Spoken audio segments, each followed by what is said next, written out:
Hello guys and welcome back to another vlog and welcome to vlog 3 of prepping back to school. Ayan, as usual, nandito pa rin ako sa bedroom ng kids and today ayusin ko na yung uniforms and clothes na gagamitin nila for the whole week. And then this week then yung orientation, parent orientation and student orientation ng kids sa school.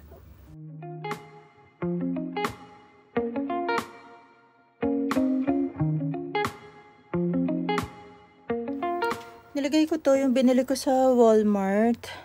Kasi yan lang yung available at that time. Pero now, looking at it, sakto lang ata siya for one pair of shoe. Though hindi naman shoes yung ilalagay ko dyan. Yung uniform ni Aiden, I don't think kakasya dito. Unless, I'll try to make it work. Siguro i-roll up ko yung pants and yung polo shirt niya. Tsaka yung sando. Yung kay Kayla kasya kasi maliit lang naman yung clothes ni Aiden. Pero, I mean ni Kayla. Pero yung kay Aiden, yung uniform niya medyo dadalawang isip ako kung kasya kasi it's a bit small. Testing lang muna. Mukhang kasya naman pala.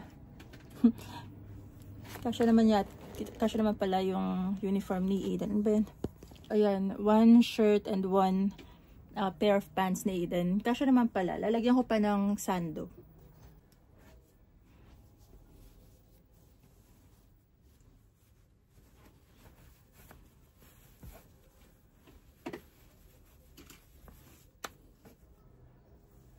Ayan, medyo siksik lang.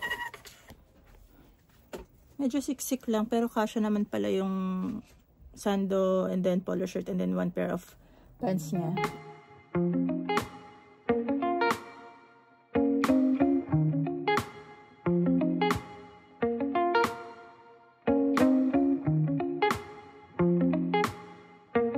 So, ayun, nalagay ko na yung uniform ng kids. Syempre yung upper part. First 5 is kay Aiden kasi mas abot niya yung nasa taas, and then the 5 at the bottom is for Kayla. So for the whole week na yan. Hello, so it has been a few days after the last clip ng vlog na to.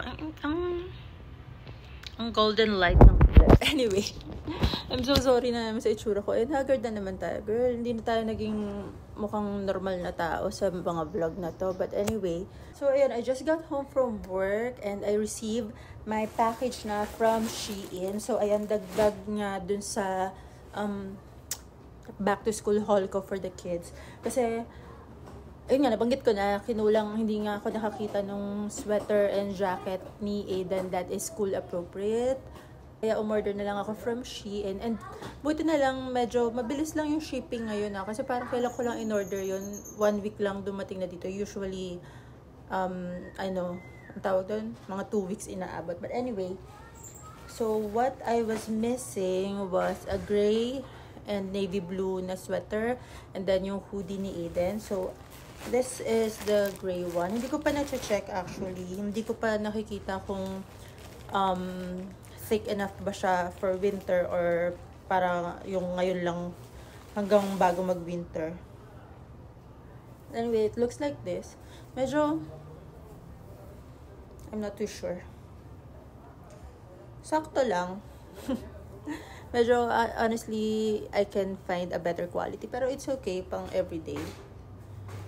Fleece yung loob niya, but it's not a very thick material. Kaya, I think I might look for another one na yung pang pang winter niya. Pero this is warm enough. Pwede na rin.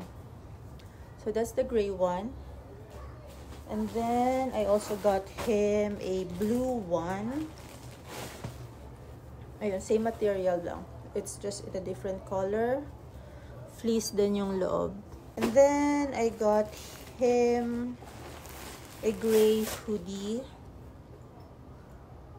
Ano siya, very, ano ba tawag din sa material sa atin na yung tinatatakan, di ba yung nabibili mo in wholesale or bulk, ganun, tapos papaprintan mo ng something. Ayun, ganun, medyo ganun yung feeling nung tela niya. Pwede lang pang everyday lang, pero I'm not too satisfied lang. Hindi ko na pala siya kinuha nung navy blue sa Shein kasi I just found na, ayun, we bought him in a navy blue hoodie pala last year. This is from, sa Walmart lang namin ito nabili last year pa. Pero okay na okay pa naman siya. Mas gusto ko yung tela nito kaysa yung dito sa sa Shein. But anyway, so ayun nga. And then my mom got him this one. Ito yung gusto ko, yung ganito yung panloob. Kasi nga pang winter, sana. Lalo na maglalakad lang siya papunta tsaka pauwi from school. Pero this one is a much darker color na gray. Ayan no. Medyo pa-black na to. So, I'm not sure if pwede to sa school nila. Pero hopefully pwede kasi jacket lang naman. Anyways, and then for Kayla, I got her yung mga inner na na lang din. Yung pang-inner niya lang na shorts for pag naka-dress siya or naka-skirt, gano'n. So, I got her 5 of those na iba-ibang kulay. And then, dinagdag ko na rin to for shipping. Super cute lang. Ayun, and then, I got a sweater for me lang din. Ayun lang. Anyway, ayun nga, it's been a few days after nung parent orientation sa middle school kay Aiden. And then today, nagkaroon sila ng student orientation camp yung tawag sa kanila. So, tinanong ko si Aiden kung anong ginawa nila. Syempre, bata. So, wala daw siyang, parang hindi niya maalala kung ano yung mga na-discuss. Tapos, tinur lang daw sila dun sa buong school. Ganun, 4 hours kasi sila dun kanina. So, ayun. So, I'm thinking na siguro naman orientation. So, rules ng school lang din ulit yung mga pinagsasabi sa kanila kanina. Ganun. But anyway, yung sa parent orientation, ayun. So, a few changes. Aside from the uniform, syempre na required mag-uniform yung students, iba na rin yung araw ng shortened days nila. Nakalimutan ko yung tawag nila, pero parang shortened period sa atin. So sila every week, meron isang araw na maaga silang pinapauwi. So sa elementary, it's Wednesday, every Wednesday, earlier ng 2 hours yung uwian nila. And then ngayon sa middle school, every Monday naman yung maaga nilang uwian. Ayun. And then, aside from those two, something different then sa middle school is that they don't have breakfast. They have free lunch and then they have a nutrition time. So, parang recess lang, hindi daw yon recess na pwedeng maglaro yung mga bata sa labas, ganon. But it's basically, literal na kakain lang sila for, I think they will have a break for 12 minutes para lang kumain, but not to play outside the classroom. So, I think, yung pagkakasabi nung principal doon, they have parang snack bars. I'm not sure if it's inside the classroom or outside. Pero, ayun, merong snack bars na pwede lang kumain yung mga bata ng snacks. Ayan. So, ayun yung difference. Sa elementary school kasi, ayun nga, literal na meron silang breakfast before they go to their class. So, kung gusto mo mag-breakfast dun yung kids, you have to bring them to school at least mga 30 minutes before the class, ganun. Pero yung sa middle school nga, ayun, wala na daw breakfast. It's just yung nutrition time. Ayun. And then, ayun, aside from the nutrition time, I noticed din na wala ngang recess na yung break in between ng classes sa umaga for the kids to play outside. So, yun lang. Yung nutrition time lang to snack. Tapos, sa middle school na rin mag-i-start yung detention. So, actually, nawala sa isip ko yun na oo nga pala, nagkakaroon nga pala ng detention dito sa US. So, sa elementary kasi, ayun, wala silang detention. Tapos yun, sa middle school, ayun, syempre sinabi na yung mga rules. So, any rule breaking na magaganap, may kaukulang detention or suspension, expulsion, gano'n. So, depending sa level ng intensity syempre, nung kasalanan ng bata. But, ayun nga, may detention na sila sa middle school. Ayun, sa orientation, na-discuss din kung saan lang yung gate na pwedeng pumasok yung 6th graders. Kasi, I think, iniba-iba nila yung gates ng 6th graders and ng 7th graders and so on and so forth. Ayun, tapos parang merong mga, mag-a-assist dun sa mga bata. Kasi yung katapat ng middle school is a main road na. So, syempre, pag naging busy yung main road, maraming sasakyan, merong mag-a-assist sa kanila to cross the main road. Ayun, kasi nga, syempre, medyo busy. So, yung mga bata is tinuturuan nila kung saan lang sila pwedeng lumabas na gate and then kung saan lang sila pwedeng tumawid to cross if they need to cross yung main road. Ayun.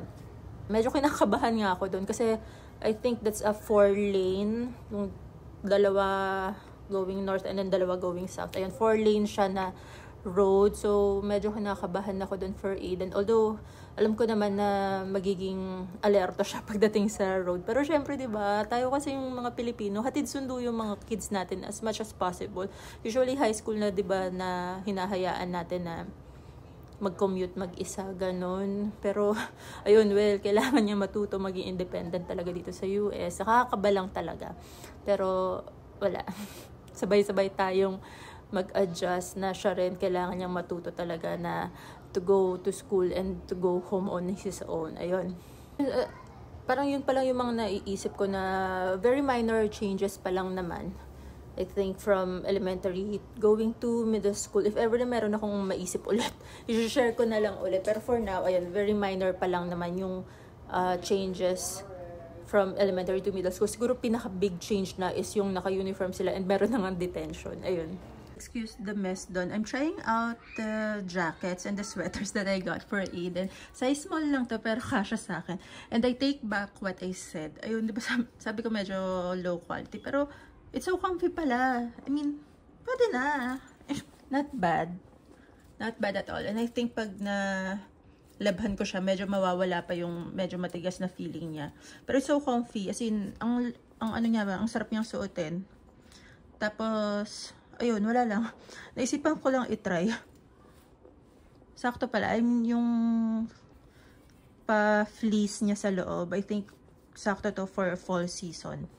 Tapos, ayun nga, for winter, kung papatungan niya ng sweater niya, panloob yung uniform, and then this one, it will be fine. Pero, at least meron na rin siyang winter jacket. Just in case na hindi pwede yung ganun ka-dark na gray kasi almost black na siya. I'll get him the one from Gap. Ayun nga, nabanggit pala nung sa parent orientation na the one from Gap, yung pinakita ko, yung may color blue na logo. Nabanggit doon na marami palang parents na nag-raise na ayun na nga lang daw yung available sa Gap. And that's okay lang daw. Pwede daw yun nung ganun. So, ayun, I might go back for that one if hindi pwede yung dark gray ni Aiden. Pero, anyway, for this one, yung pang everyday niya, okay na rin to. Not bad at all. Super comfy pala. Hello, ayun. So, it is the night before the first day of school for tomorrow. And today, hindi ako nag-vlog, pero ayun, feeling ko ang dami namin nagawa to prepare for school na hindi ko sana na-vlog ko. Pero anyway, ayun. So, today, nag-charge lang kami ng lahat ng gadgets. Like yung iPad and yung laptop na kailangan for school. And then, we also prepared their baon na for tomorrow. Na yun, magbabaon daw sila kasi hindi pa nila alam kung ano yung food sa cafeteria, lalo na yung sa middle school kay Aiden. So, magbabaon daw siya ng sandwich for tomorrow just in case na hindi niya magustuhan yung lunch dun sa cafeteria. And then, ayun, lumabas kasi kami kanina, last hurrah nila for the summer. Pumunta kami sa park and sa beach, ayun. So, naglaro muna sila and medyo ginabi na kami ng uwi. And then, we ate dinner out na rin kasi. So, now, before bed, we are just preparing their bags and then ayun nga yung baon nila naka-prepare na rin. Ayusin na lang namin yan for tomorrow, yung mga juice and water and everything that they need to bring. We are just preparing it now and tomorrow we'll be ready for the first day of school. Morning. Good morning. I just dropped the kids off sa school. Both Kayla and Aiden. So galing na ako ng elementary school and then ayun, kakahatid ko lang din sa junior high and I'm going back home now. Wait lang. Hingal. Kwento ko later. Hello, ayun. Putol-putol yung vlog ko. But anyway, ano ba yan? Ayun, so it's the afternoon na ng first day of school ng kids and nasundo na namin si Kayla kasi today is a Wednesday. Yun, for some reason, I don't know why kung bakit Wednesday yung start of school year nila ngayon. Pero ayun, it's a Wednesday and pag Wednesday, it is a early dismissal day ng mga kids, yung elementary. Ayun, pero si Aiden, mamaya pa siya uuwi. Ayun, pero si Kayla, ayun nga, since early dismissal, sinundo na namin siya, and we are back home. Wala pa naman silang homework, thank God. So, makakapagpahinga pa si Kayla kasi medyo, syempre, hindi pa siya nakakapag-adjust ulit sa kailangan niyang gumising ng maaga and pumasok ng school. Ayun, naka-vacation mode pa rin yung utak niya. But anyway, she had fun naman daw. Na-meet niya pa rin yung iba niyang classmates from kinder. Ayun, classmates sila ulit ngayong first grade. Pero yung ibang friends niya, nasa ibang section niya daw. So, medyo nalungkot siya doon. Pero it's okay. Magkikita-kita pa rin naman sila pag recess and lunch. Ayan. So, anyway. So, nabanggit ko dun sa previous vlog ko na yung welcome back to school packet. Ayun, si Aiden na lang yung binigyan ng ganun this year kasi nga nag-move forward na siya sa middle school. Pero ayun, si Kayla pag-uwi niya, ayun, binigyan siya ng teacher. So ayun, fill upan ko pa rin to. I don't know why kung bakit nagbigay na naman ng bago. Kasi nung last time sabi sa amin, i-forward na lang yung old copy niya going to first grade kasi same school pa rin naman. But anyway, ayun, binigyan sila ng bagong ganyan. So I need to fill those up. Hi. Para dun sa mga parents na nandito na sa States, yung mga siguro may middle school, junior high, or high school na rin na kids, parang, what do you do? Hinahayaan nyo lang ba sila na mag-walk alone going to school? Kasi kami walking distance lang naman talaga yung school. So, pwede talagang maglakad. Pero syempre, tayo mga Pilipino, kahit yung ganong kalapit lang na school, ihahatid natin diba? Pero, ayun nga, syempre ayoko naman din na parang ma-feel ng bata na parang bantay sarado siya kung ihahatid, sundo pa namin siya, diba? I know we can do it, pero alam mo yun, paano nyo parang ma-overcome yung worry nyo for the kids na maglalakad na lang on their own, lalo na merong main road dito na kailangan tawiran ni Aiden para makago siya dito sa side ng residential area. Ayun. So, wala lang, medyo kinakabahan lang ako doon sa part na yun. Although, hindi naman na namin siya ihahatid sundo talaga, syempre. Yun lang, medyo challenge for me as a mom na hayaan lang maglakad mag-isa yung anak ko. Ayun, pero anyway, ayun, so ayun na naman yung laundry ko. So, as usual, rest day ko today, so kailangan mag-laundry. Ayun, gagawa muna ako ng laundry. Magtutupi muna ako ng laundry. Magpapahinga lang ako saglit. And then, tsaka ko sasagutan or fill out yung forms ni Kayla for school. Tapos, nakalimutan ko na I have to make the weekdays pa pala. Para dun sa yung lagayan ng clothes nila for the week. Hindi pa pala ako gumawa ng Monday, Tuesday, Wednesday, yung ganon, yung labels of the week. Kaya kanina parang si Aiden natataranta siya na alin daw doon yung susuotin niya, ganon. Kasi nga hindi ko pa nalagyan ng days of the week. Pero anyway, ayun, yun muna yung mga gagawin ko today. Ayun, guys, it's the second day of school. Grabe, para ako nag-anxiety attack. Wait lang. Ayun nga, it's the second day of school. Tapos si Aiden, he decided na he's a big boy na. Wag ko na daw siya ihatid. Ayun. So, yung nasa harap kasi namin, yung kapitbahay namin sa harap, he goes to the same middle school as Aiden, pero higher grade siya. Tapos, ayun, kahapon, after school, ayun, parang nag-hang around lang sila dyan sa tapat ng bahay namin. Ayun, kwentuhan sila. So, parang binati nila sa Aiden na, oh, so how was your first day of middle school? Ganyan. Okay ka lang ba? May problema ka ba? Ganyan. Tapos, wala, ayun. So, small talk lang. Hanggang sa nagkayayaan sila na sasabay na lang si Aiden sa kanila going to school. Ayun. So, today, hinatid ko si Kayla to elementary school. Tapos, ayun, nung pagbalik ko, nandito pa rin naman sila Aiden. Nakatambay pa rin sila. Kasi mas late yung pasukan ng middle school compared sa elementary school. Parang 30 minutes later sila. Ay, 30 minutes ba? Parang 15 minutes later. Basta ganun. So, ayun. Kaya, medyo nag-anxiety attack ako. Ang OA ko ba?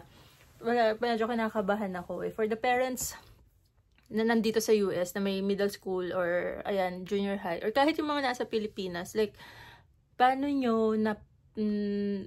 kayo nakakampante na safe makakarating sa school yung mga anak nyo, ganun.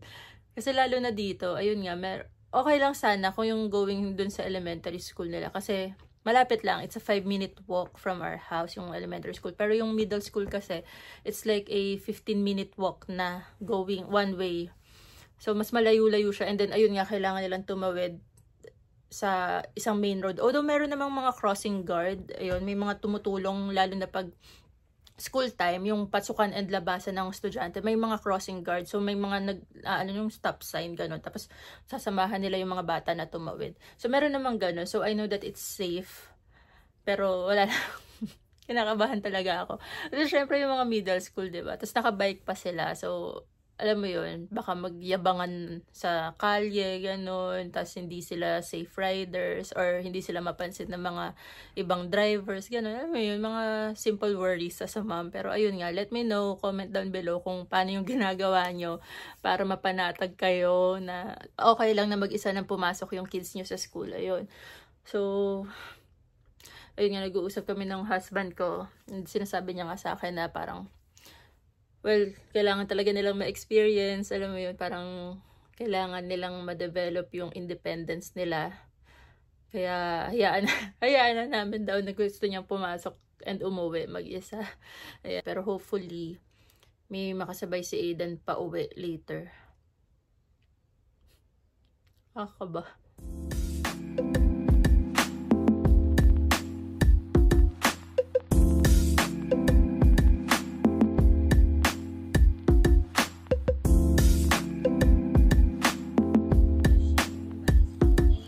So, ayun, I already finished putting all the days of the week.